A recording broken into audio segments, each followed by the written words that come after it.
Hello दोस्तों, आप सभी का स्वागत है मेरे यूट्यूब चैनल में जिसका नाम है स्मार्ट टैक्स 360। अगर आप एक पब्लिक चैरिटेबल ट्रस्ट खोलना चाहते हैं तो उससे जुड़ा हुआ आज का ये वीडियो है। आज का वीडियो पूरा अंत तक देखिए और उसके बाद आपको एक पब्लिक चैरिटेबल ट्रस्ट बनाने का सारा प्रोसीड्योर क्लियरली समझ में आ जाएगा। चलिए वीडियो को स्टार्ट करते हैं। पहले मैं आपको सारा स्टेप्स वन बाय वन मैं आपको बताऊंगा, फिर मैं आपको डिटेल में इस चीज़ को एक्सप्लेन करूंगा।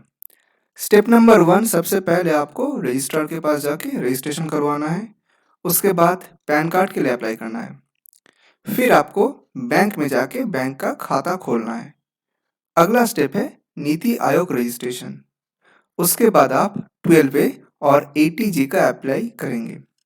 आपको ये सारा स्टेप्स क्रोनोलॉजिकली करना है, यानी स्टेप 1 फिर स्टेप 2 फिर स्टेप 3, और इसी तरीके से सारा स्टेप कंप्लीट होने के बाद आपका पब्लिक चैरिटेबल ट्रस्ट का रजिस्ट्रेशन और उसके साथ साथ एंशियरी जो प्रोसेस है वो पूरा कंप्लीट हो जाएगा।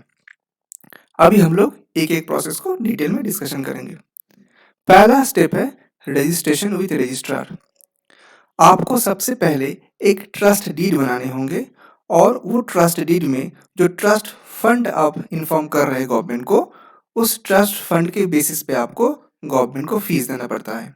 आपको स्टैम्प ड्यूटी और रजिस्ट्रेशन चार्जेस देना पड़ता है। स्टेट टू स्टेट ये जो रजिस्ट्रेशन फी और स्टैम्प ड्यूटी है ये वैरी करते हैं।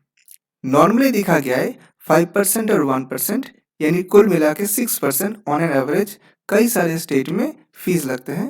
पर आप जहाँ पे हैं वहाँ पे एक्चुअल क्या रेट है, आप किसी लोकल एडवोकेट या सीए से कंसल्ट कर लीजिए।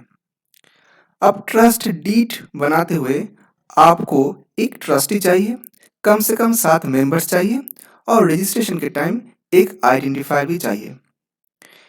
एक ट्रस्टी 7 मेंबर्स और एक आइडेंटिफायर, यानी कुल मिला के कम से कम 9 पर्सन्स का ज़रूरत होता है जब आप एक पब्लिक चैरिटेबल ट्रस्ट ओपन करने जाते हो। इन सभी मेंबर्स का केवाईसी डॉक्यूमेंट्स चाहिए, यानी PAN, Aadhaar, voter ID card, passport, utility bill. अगर ऐसा है कि जो आपका मेंबर्स है उनमें अगर कोई मेंबर ऐसा है जो फॉरेन में रहता है या फॉरेनर है, तो उसके हाथ में पैन और आधार कार्ड नहीं होंगे। उस केस में पासपोर्ट का कॉपी सफिशिएंट है।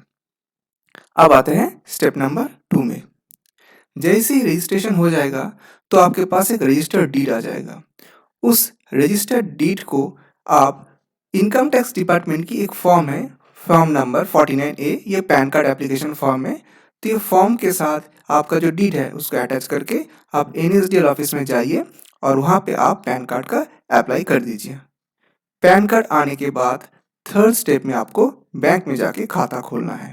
मेरा ये पर्सनल रिकमेंडेशन है कि आप स्टेट बैंक ऑफ इंडिया का कोई भी ब्रांच जो आपका नज़दीकी ब्रांच है वहाँ पे जाके आप अपना एनजीओ का अकाउंट ओपन कर लीजिए।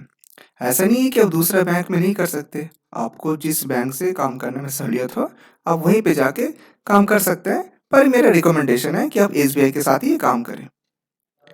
अगला है स्टेप नंबर 4, ये है NITI Aayog registration.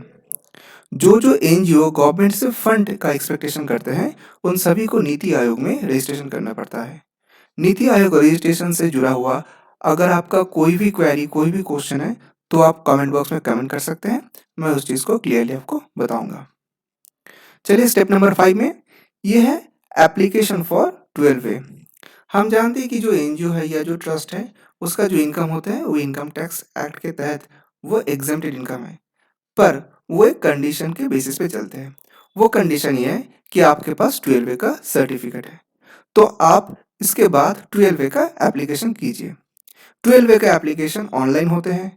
Pan card आने के बाद ही आप 12A का एप्लीकेशन कर सकते हैं, क्योंकि पैन कार्ड आने के बाद आप इनकम टैक्स डिपार्टमेंट के पोर्टल में जाके आप अपनी एनजीओ का रजिस्ट्रेशन करवाइए। जैसे हम लोग इंडिविजुअल या कोई भी प्राइवेट लिमिटेड कंपनी का रजिस्ट्रेशन करवाते हैं, ऐसे ही आप उसको रजिस्ट्रेशन करवाइए इनकम टैक्स पोर्टल में और फिर वहाँ से आप 12A का एप्लीकेशन कर लीजिए। अब आते हैं स्टेप नंबर 6 पे। स्टेप नंबर 6 पे आपको 80G के लिए अप्लाई करने होंगे। अगर आपका एनजीओ के पास 80G सर्टिफिकेट है तो आपके एनजीओ में जो मेंबर्स बाहर से डोनेट करेंगे उन सभी को इनकम टैक्स एक्ट की एटीजी सेक्शन में इनकम टैक्स में बेनिफिट या डिडक्शन मिल जाएगा। तो इसके लिए आपको एटीजी का एप्लीकेशन करना है और आपके पास एटीजी का सर्टिफिकेट होना चाहिए। फ्रेंड्स, अगर आप ट्रस्ट रजिस्ट्रेशन या एनजीओ रजिस्ट्रेशन से जुड़ा हुआ कोई भी सवाल पूछना चाहते हैं तो आप कमेंट बॉक्स में कमेंट कर सकते हैं और हमारा व्हाट्सएप नंबर पे आप व्हाट्सएप कर सकते हैं। मैं हमेशा कोशिश करता हूँ कि जब भी मुझे फुर्सत टाइम मिले तो मैं आपका हर क्वेरी का रेलेवेंट जो आंसर है वो आंसर आपको प्रोवाइड करूँ। कई कई बार ऐसे भी होते हैं कि बहुत सारे क्वेश्चन आ जाते हैं तो उस केस में आंसर देने में थोड़ा डिले हो जाते हैं। फ्रेंड्स, आई होप कि आज का वीडियो से आपको कई सारे यूज़फुल और इम्पोर्टेंट मैसेज मिले हैं। मेरा आप सभी से रिक्वेस्ट है कि आप मेरे चैनल को सब्सक्राइब कीजिए और आपका फ्रेंड्स और नेबर के साथ इसको शेयर कीजिए, क्योंकि हो सकता है कि वो भी कोई ट्रस्ट बनाने के लिए सोच रहे हैं। आज के लिए इतना ही। थैंक्स।